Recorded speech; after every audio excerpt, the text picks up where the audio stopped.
lên xịt a hi đây kiếp lang đang cầm a hi đây lên đây bu kim sầu lâu nan để sân hô chỉ say nở cầm van có phi đâu bên quân tình ngô nốt để say lại sa hôm đi gian mất thêm sâu chỉ say lộc va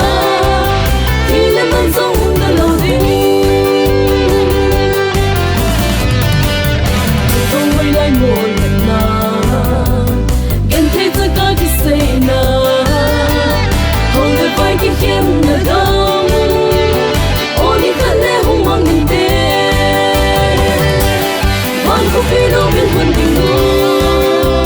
nốt đã say lại xa hôm đi gian mất thêm sâu khi say lộc va khi lên mân sông đã lâu đi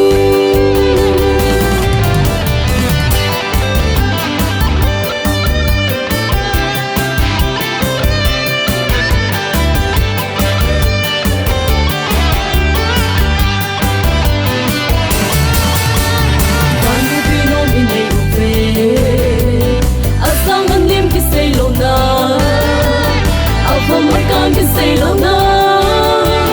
yêu mới nôn xua và xinh nhẹ